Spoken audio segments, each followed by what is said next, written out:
Good morning, सुप्रभात, केम छो, सलाम। उम्मीद है आप सब लोग बेहतर होंगे, अपना ध्यान रख रहे होंगे। एक मूवी आई हाल ही में जो बड़ी फेमस हो रही है, कई लोग देख भी रहे हैं, रिकमेंड भी कर रहे हैं उसको, ट्वेल्थ फेल। कि एक आईपीएस ऑफिसर की कहानी है जिसमें कि वो 12वीं क्लास में फेल हो जाते हैं और फिर कैसे पढ़ाई करते हैं आगे। हालांकि मैंने मूवी देखी नहीं है, लेकिन बड़ी तारीफ सुनी उस मूवी की कि भाई कि अच्छी मूवी है वो। और संघर्ष दिखाया उसमें यूपीएससी का के दौरान, तैयारी करने के दौरान क्या संघर्ष उसका होता है वो दिखाया उसमें, ठीक है ना।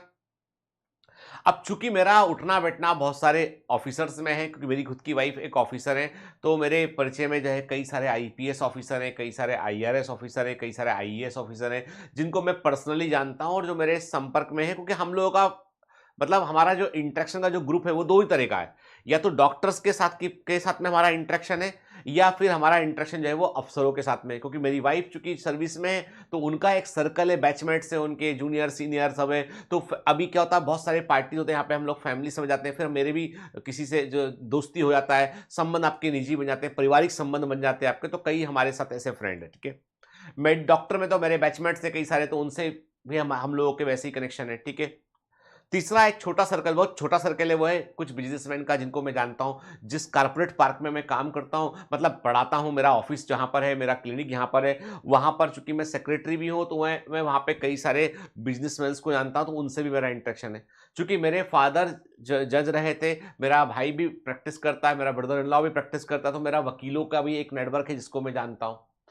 तो मेरे आसपास में कई लोग हैं जो सिग्निफिकेंट काम कर रहे हैं। लेकिन जब ऐसी बात चल रही थी, अभी हम एक दो दिन पहले कहीं बैठे थे, ट्वेल्थ फेल के बारे में बात चल रही थी, तो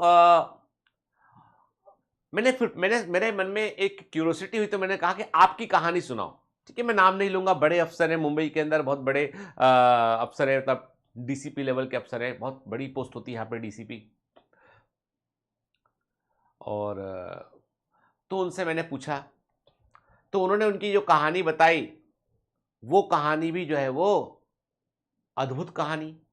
फिर मेरे एक मित्र हैं जो कमिश्नर हैं, बड़ी पोस्ट पर हैं वो, ठीक है, उनसे पूछा मैंने, तो उन्होंने उनकी कहानी बताई कि भाई वो तो अपना इतने परेशान थे, बिहार के रहने वाले हैं, गरीबी के चलते ऐसे परेशान थे कि उन्होंने अपनी पढ़ाई छोड़ दी थी। उन्होंने 10th पास किया और 4 साल तक उन्होंने कुछ नहीं किया। फिर फेल नहीं हुए थे वो, 10th पास करके वो किसी की दुकान पे काम कर रहे हैं, कहीं काम कर रहे हैं, कहीं पंचर पे की दुकान पे काम कर रहे हैं, कहीं काम कर रहे हैं। 4 साल के बाद उनको लगा कि यार इस काम से कुछ हो नहीं पाएगा, बहुत अभी भी परिवार चलाने में दिक्कत होती है, मुझे पढ़ना चाहिए दोबारा। 11वीं 12वीं किया उन्होंने, ठीक है। उसके बाद फिर उनको लगा कि अब मैं क्या करूं, फिर किसी के साथ जहाँ पे काम किया, उन्होंने अकाउंटेंट का काम किया, फिर उन्होंने बीकॉम किया, उसके बाद उन्होंने फिर जो है वो बिहार में रहकर उन्होंने जो है फिर तैयारी शुरू की। और लगे रहे 5 साल, 4 साल, 5 साल लगे रहे और एग्जाम को उन्होंने क्वालिफाई कर लिया। ओवरनाइट फॉर्च्यून बदल गया। अस सब कुछ, मान सम्मान सब कुछ है, सब कुछ परिवार, सब कुछ ठीक हो गया। एक आईपीएस अफसर है जिनसे मेरी बात हुई, उन्होंने बताया कि वो जिस जगह के रहने वाले थे वहां पे पढ़ाई लिखाई का कुछ माहौल था। और इंटरेस्टिंग बात ये है कि मोस्ट ऑफ द लोग बिहार के हैं, और सबकी कहानी ऐसी है कि मतलब आप सुन लोगे तो आपके रोंगटे, मतलब आपके जो होते हैं ना, जो जो हेयर्स खड़े हो जाएंगे, रोंगटे खड़े हो जाएंगे आपकी, जब वो बताएंगे कहानी कि मेरे पिताजी के साथ ऐसा हुआ था, फिर ये हुआ, हमारे घर में हम लोग गांव से निकल निकाल दिया गया है ना, जमीन पे कब्जा कर लिया, उसके बाद हम गए, फिर यहाँ गए, फिर वहाँ गए के, फिर कुछ समय कलकत्ता रहे, ये रहे, परिवार के साथ में सड़क पे भी सोए, और आज वो आईपीएस अफसर। मैं सुनता हूं तो मुझे लगता है कि मतलब ये तो तब भरे पड़े हैं। मतलब ये ट्वेल्थ फेल मूवी में तो एक किरदार, एक व्यक्ति को दिखाया है, लेकिन यदि आप, मैं सच कह रहा हूं, आप यदि 100 अफसरों को जानते हैं, आप उनसे पूछेंगे तो आपको मालूम चलेगा अधिकांश अफसरों की कहानी वही है। कोई ये नहीं बोलेगा कि साहब मैं मतलब ऐसे लोग होंगे, पर ऐसे लोग बहुत रेयर मिलेंगे आपको कि मेरे पिताजी भी अफसर थे, मैं भी अफसर हूं और मेरा बच्चा भी अफसर बनेगा, परंपरा, प्रतिष्ठा और अनुशासन हमारी नींव है, ऐसा आदमी नहीं मिलेगा। वो जो संघर्ष है ना, वो इस लेवल का संघर्ष सुनाते हैं वो कि आप जब कभी ना वो पार्टी में सुनते हैं, हम लोग हाउस पार्टी बॉम्बे में बड़ा कल्चर है कि लोग घरों में 3-4 परिवार आते हैं, हाउस पार्टी करते हैं, ठीक है। होटल्स जनरली लोग जाना प्रेफर बॉम्बे में एक अलग कल्चर है कि साउथ बॉम्बे के यहाँ पे लोग हाउस पार्टीज करते हैं, तो हम लोग भी होस्ट करते हैं। तो कभी ऐसी बात निकल आती है, तो मैं हर बार जब भी उनको लोग, इन सब लोग को सुनता हूं ना, हर बार मैं सोचता हूँ कि यार इतना संघर्ष कैसे कर सकता कोई व्यक्ति। मुझे मेरे अचीवमेंट बहुत ज्यादा छोटे लगते हैं, बहुत छोटे लगते हैं। मुझे लगता है कि नहीं यार बॉस, ये क्या, वो क्या कर रहे हैं आज उससे मतलब नहीं मुझे, कहां से उठ के आए, लॉन्चिंग कहां से, बहुत इंपॉर्टेंट चीज है, बहुत इंपॉर्टेंट चीज है। ठीक है, मेरा एक स्टूडेंट है जो बड़ा डॉक्टर है, बड़ा प्लास्टिक सर्जन बन गया है भोपाल के अंदर, ये बड़ा प्लास्टिक सर्जन है। एक मेरा दोस्त और है, वो भी एमसीएच किया, वो भी हेपेटिक सर्जन है, क्या है, बड़ा मेरा स्टूडेंट रहा है। गांव के रहने वाले, इंटीरियर विलेज के रहने वाले बच्चे को मैंने खुद देखा है, साइकिल, खराब सी साइकिल से मेरे यहाँ आते हुए, और देखा है मैंने उसको कि वो बड़ा हैरान परेशान, फीस कभी 200 रुपये फीस लिया करते थे जमाने में, भैया फीस नहीं है इस बार, भैया मैंने कहा कोई बात नहीं बेटा, अगले महीने देना। अगले महीने में ना फिर बोलता था कि सोयाबीन की फसल आने वाली है या फसल आने वाली है, मैं ना भैया 2 बोरे बेच के आपकी फीस चुका दूंगा, मुझे पढ़ा दो प्लीज। ठीक है बैठ जा, सिलेक्ट हो गया, भोपाल गया, अखबार में ऐड देखा मैंने, बड़ा अस्पताल है भोपाल में, 2-3 बड़े हॉस्पिटल खुले, वहां पे ऐड देखा मैंने, कहा यार तुम क्या कर रहे हो बेटा आजकल, सर सर सर सर कहां रुके हो सर, मेरिट में आओ, मैं आ रहा हूं sir, sir please sir 10 minute sir. आया, बैठ के हम लोगों ने कॉफी पिया साथ में।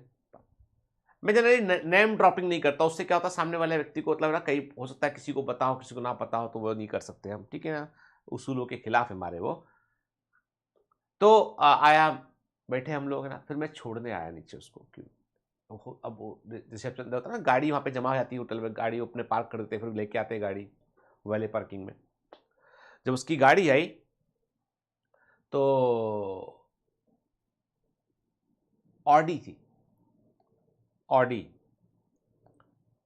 और मेरे दिमाग में जो जैसे ऑडी A4 50 लाख 60 लाख की गाड़ी होती है, कार थी, और मेरे दिमाग में मतलब मैं पूरा रिवाइंड कर गया, टिंग, सन 2000 नहीं 99, सन 1999, 1999, एक खराब सी साइकिल, सीट भी उसकी टूटी फूटी सी सीट, ऐसे हिलती थी सीट उसकी, पुरानी सी साइकिल, जंग लगी साइकिल, 2 बोरी सोयाबीन भेज दूंगा सर, फीस दे दूंगा, वहां से दिल खुश हो गया, खुद का अचीवमेंट। मैंने कहा मुझे तो बस ये देख के मेरा दिल खुश हो गया कि यार, अब मुझे, आप बोले सर गाड़ी जज कर, नहीं मैं तो बता रहा हूं अचीवमेंट, कि यदि ये गाड़ी रखा है तो सब अच्छा ही कर रहा होगा लाइफ में। दिल खुश हो गया कि भाई कहानी बदल दी बंदे ने। मन में लगा कि नहीं यार, लोग कहां से कहां पहुंच जाते हैं, बशर्ते वो राह पे चलते रहे। आप यदि राह बदलते रहोगे, छोटी छोटी, अभी ये हो गया तो मैं ये नहीं करूंगा, वो हो गया तो मैं वो नहीं करूंगा, ये हो गया तो वो नहीं करूंगा, तो गड़बड़ मामला है। लेकिन आप बस राह पकड़ चलते रहिए कि मुझे करना है, मतलब करना है।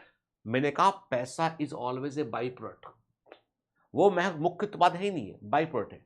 हमेशा ये बात कहता हूं मैं, जुनून, पैशन और देखा हुआ सपना, बस वो इंपॉर्टेंट चीज है।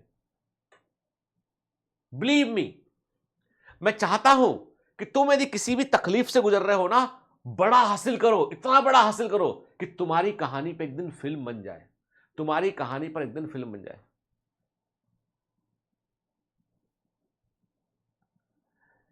कुछ ऐसा हासिल करो। सर आपकी कहानी नहीं बन सकती, हमारी कहानी पे डिफरेंट टाइप की फिल्म, ये वाली फिल्म नहीं बन सकती, क्योंकि हम अपने आप को यही बोलेंगे कि हम जो है, ईश्वर की दया थी कि मेरे पिताजी जज थे, तो ईश्वर की दया थी कि हमको वो सब तकलीफों से नहीं गुजरना पड़ा। पर मेरे पिताजी ने वो तकलीफ एक समय उठाई थी उन्होंने, हालांकि किसान थे, बड़े किसान थे दादाजी, लेकिन क्या गांव के अंदर का परिवेश, गांव से बाहर निकल के 5वीं क्लास में बच्चा बाहर निकल के अकेला पढ़ रहा है, डर लग रहा रात को सोते हुए। मेरे फादर कहानी सुनाया करते थे, सब भाई गांव में रह गए, वो सब बाहर निकले, कोई तो संघर्ष किया परिवार में। तो my story is not that much वो की सबकी वो बहुत इंगेजिंग। हाँ आप बोलोगे सर आपकी शादी कैसे, दैट इज अ स्टोरी, क्या टेनिंग टेनिंग, तो वो अपनी वाली वो वाली स्टोरी के, वो वाली स्टोरी, वो डिफरेंट स्टोरी है, ठीक है, कि कैसे शाहरुख खान को सिमरन मिल गई, जा सिमरन जी ले अपनी जिंदगी, वो एक अलग कहानी है, वो कहानी में बात नहीं करेंगे, पर वो कहानी इंटरटेनिंग कहानी है, ठीक है, वो इंस्पायरिंग कहानी नहीं है, ठीक है। उसके बाद भाई हमने पढ़ने में ठीक थे, तो हमने एमबीबीएस भी किया, पीजी भी किया, हमने ये भी किया वो भी किया, हमने पढ़ाना का शौक है, पैशन है हमको, वो क्या, हाँ बायोमेंटर्स की अपनी एक कहानी होती, कहाँ शुरू होकर कहाँ तक पहुंचा, लेकिन अभी वो वहां तक नहीं पहुंचा यहां तक कहानी बन जाए अच्छी इंस्पायरिंग। जब ये बहुत बड़ा देश का सबसे बड़ा ऑर्गेनाइजेशन बनेगा तो कहानी बनेगी, नहीं तो कोई कहानी नहीं है इसकी। और यही सच्चाई है। दिस इज दिस स्टोरी, कहानी मेरी वाइफ की हो सकती है, उनकी बहनों की हो सकती है, सारी बहनें अफसर, एडिशनल एसपी एक बहन स्टेट सर्विस में है, ये खुद अच्छी पोस्ट पे है। मेरे एक को ब्रदर है सतीश, है ना, वो तो मेरे भाई जैसे, तो उनका नाम मैं ले सकता हूँ। सतीश की आप गूगल करना, Satish Roy Madhya Pradesh MPPSC topper, MPPSC topper Satish Rai, SATISH। आप मेरे को ब्रदर है, बड़ा मलेरिया के रहने वाले हैं, छोटे, 2 बार टॉप किया एमपीपीएससी, 2 टाइम टॉपर। सर 2 बार क्यों दी? रिजल्ट नहीं आया था पहली वाली का, पहली पीएससी दी रैंक 1, दूसरी पीएससी दी रैंक 1, 2 बार का टॉपर बंदा, हाईली टैलेंटेड, मतलब आप क्या, मतलब और मेहनती, और संघर्ष की कहानी सुन लोगे तो लगेगा कि क्या स्ट्रगल है बंदे का लाइफ का। मैं जब भी उनसे मिलता हूं मैं अपने आप को बहुत ही डाउन टू अर्थ रखता हूं कि भैया ये जो कह रहे हैं ये, और उनका विजन एकदम क्लियर। तो मतलब क्या करना है, और वो बहुत मतलब गरीब के लिए अस्पताल, वो मेडिकल में थे कहीं, तो मेडिकल का उनको कुछ चार्ज मिला हुआ था, वो तो बड़े अफसर है ना, जॉइंट कलेक्टर लेवल के अफसर है, तो कुछ चार्ज उनको मिला था, उन्होंने गरीब लोगों के लिए, सबके लिए बहुत हेल्प किया उन्होंने, मरीजों के लिए, कोविड टाइम में बहुत काम किया उन्होंने, एकदम दिन और रात नहीं देखते, वो बस पब्लिक के लिए काम करते हैं, कोई एम्बिशन नहीं, सिर्फ मेरी ड्यूटी है जीजा जी काम करना है मेरे, क्योंकि मैंने वो सब दिन देखे हैं लोगों के जैसे, तो मुझे काम करना है।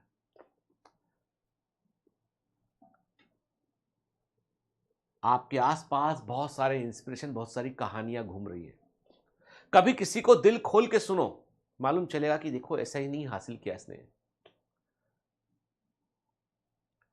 हर आदमी की अपनी एक लड़ाई है, अपनी एक तकलीफ है उसकी, उस तकलीफ से वो गुजरता है और कुछ हासिल करता है। कभी ये मत सोचना बेटा कि तुम, हर संघर्ष जो है वो तुमको चमकाने के लिए हो रहा है अटके, बस चमक जाना ये इंपॉर्टेंट है, चलते रहना, अपने आप को बनाए रखना पथ पर, ये इंपॉर्टेंट है। चलिए, have a great day, all the best, bye bye.